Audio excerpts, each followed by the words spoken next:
Hello San Pablo, Marlon Magtibay here at nandito tayo ngayon sa SM City Santo Tomas para saksihan ang ika-6 na araw ng HobbyCon. Ito ang unang pop culture event ng SM City Santo Tomas magmula nang magbukas ang naturang mall nito noong October 27.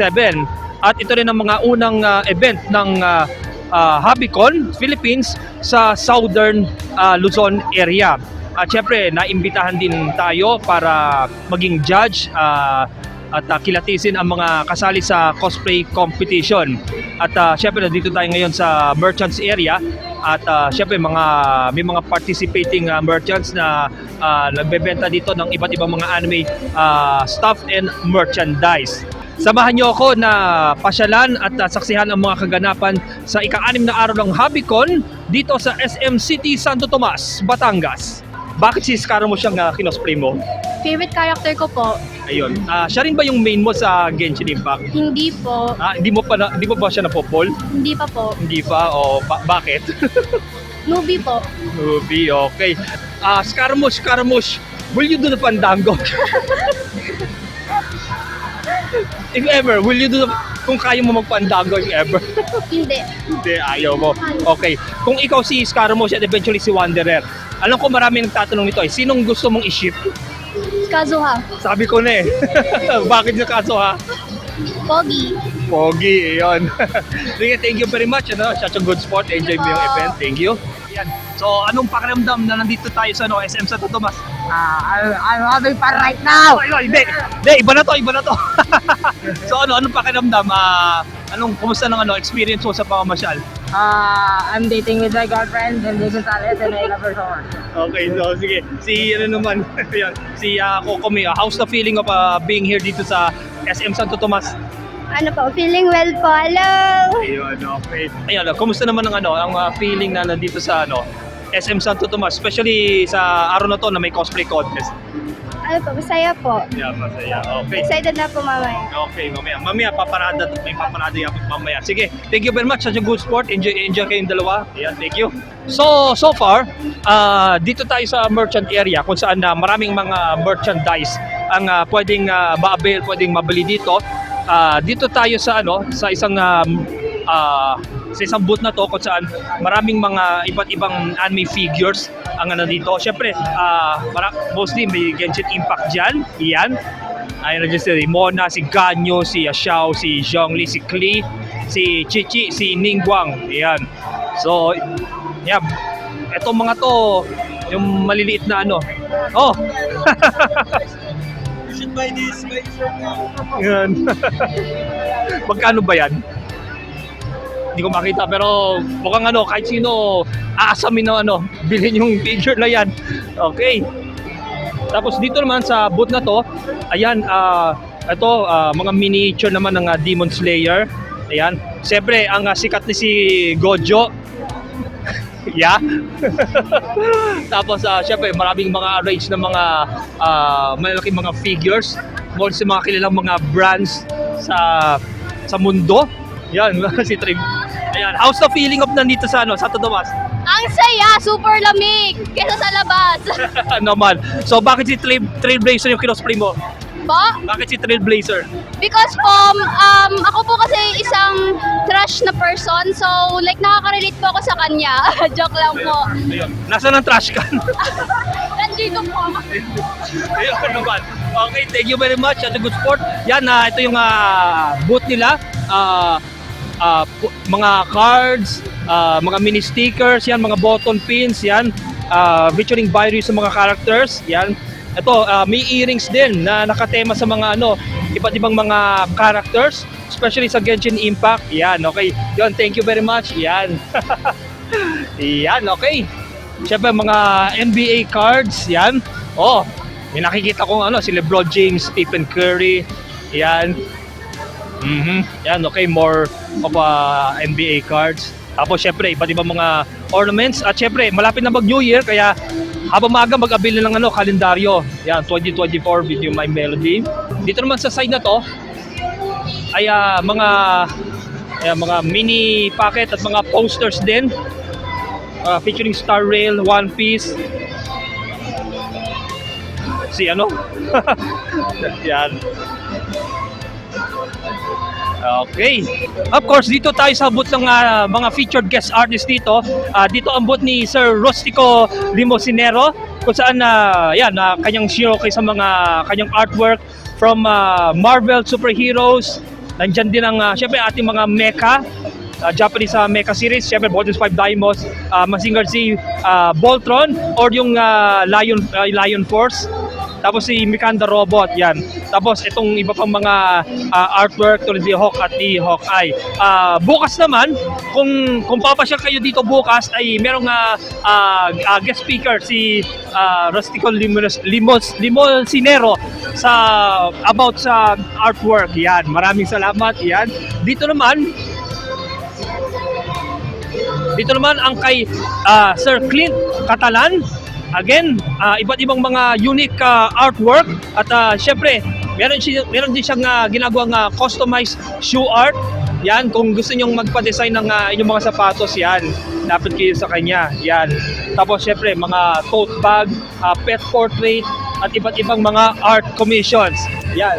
Yan, puntahan niyo siya sa YouTube, CleanTube. Yan. Yan, okay, thank you very much. Si Sir Clint Catalan, mga kaibigan. Yan, ayan, maraming salamat. Yan. Okay, dito naman tayo sa booth ng Goody Good Deals, featuring maraming mga figures din. But mostly, maraming tayong nakikitang mga Gundam at mga mecha figures. Katulad na lamang ng itong Master Gundam sa G Gundam, Deathsight, si Gundam Barbatos, yan, Doggies, yan, Zaku. At meron din mga Gundam-inspired na Hello Kitty figures. Yan. Windom Apache Flight Ray Earth. Wow, ang galing. Tapos of course, meron din Transformers, Avengers, Going Merry ng One Piece. Yan. Dito naman ang booth ng Winter Toys in time na sa holiday season. At syempre maraming mga minifigures ang nandyan with the likes of Demon Slayer. Yan, Yu Yu Hakusho. Malapit na sa Netflix, live action. Yan. Thank you very much. Yan, Winter Toys. Yan. Yan, mga One Piece, Dragon Ball Z characters. Siyempre, mga button pins at mga mini stickers at mga posters. Yan. Voltes 5, of course. May Daimos din. Mga DC Multiverse figures at One Piece. Yan. Puntahan nyo ang Winter Toys. Thank you very much. Toys Collectibles booth naman. Siyempre, suking-suki sa mga pop culture events, especially sa mga lugar na nag-host ako. Nandiyan yung mga authentic collectible cards, mga mini anime figure, mga hair bands, tama. Yan. Tapos siyempre, kung kayo ay gamer, pwede sa inyo yung mga mouse pads na naka-display dyan. With the likes ng My Melody, Hunter x Hunter, One Piece. Yan. Yun. Ayan. So, Gundam. Yan. Thank you very much po.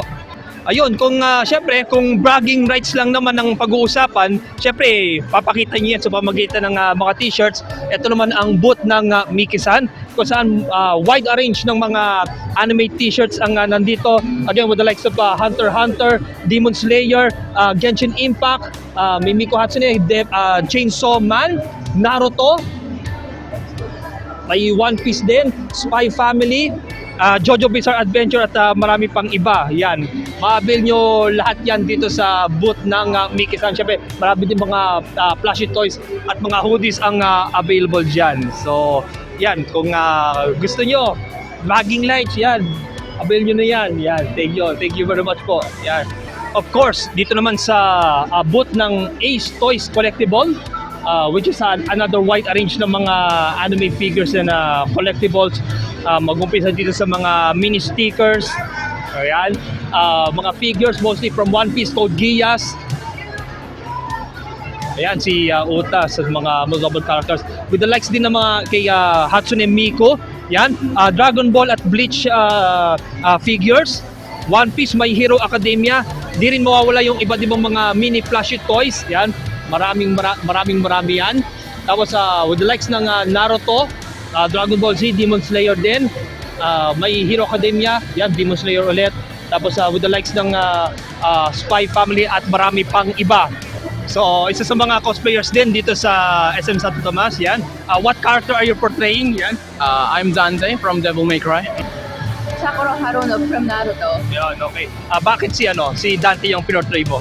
Well, he is so cool, Mm. and I also love pizza. We Yun. have so many things in common, to be honest. Okay, so how's the feeling of being here sa SM City Santo Tomas, especially today na may cosplay event? Well, it's kind of fun because really, it's the first time I've been here, Mhm. and this is actually the first convention that I'm going to perform today. Mhm. So I'm just so excited for today's event, and yeah, and I'll try to win, I guess. Yun. Good luck, best of luck sa iyo. And ikaw naman, Sakura, how's the feeling of being here sa SM City Santo Tomas? It is very enjoying.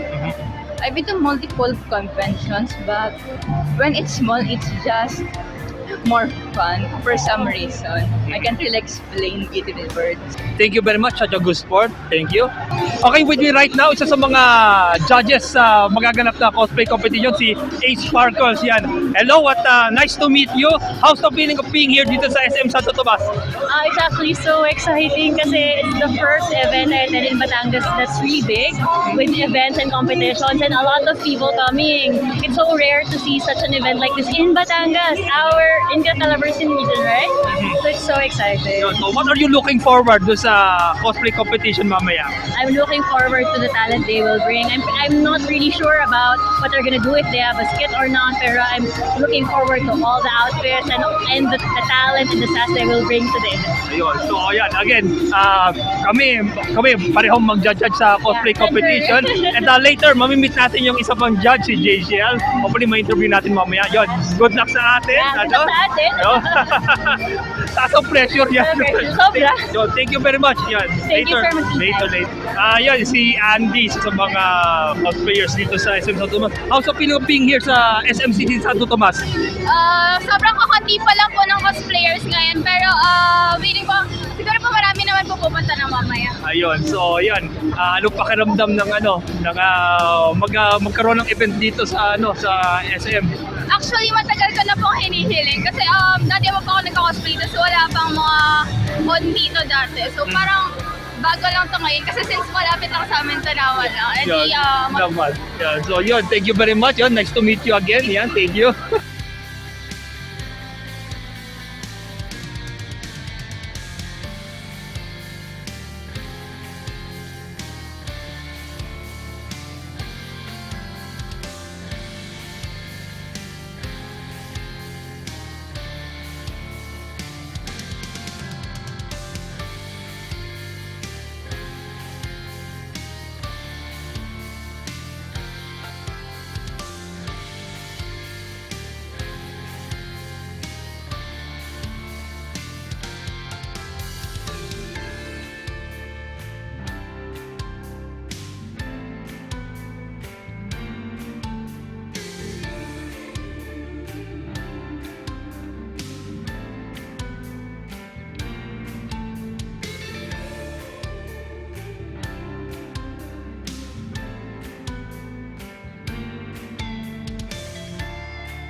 Ayun, kasama natin ngayon si Jay Shiel sa mga judges dito sa HobbyCon. So, yun, thank you very much and pretty glad to meet you sa wakas. How's the feeling of being here dito sa SM Santo Tomas? Masaya. First time. Yun lang. Yun. Wala masaya masyado, sorry. Yeah, so, anong impression mo dun sa mga cosplayers na kasali sa cosplay competition? Napaka-cute nilang lahat at very creative yun. Kaya nakakatuwa kasi kahit bata, supportado din ang kanilang magulang yun. So, anong message mo sa mga aspiring cosplayers na nandito ngayon sa venue? Keep being dilulu. Charis! Gawin nyo lang kung ano magpapasaya sa inyo, yun lang. And enjoy cosplay. And of course, promote mo na yung mga socials mo. Go ahead. Yun, so I have my TikTok, jzel.n.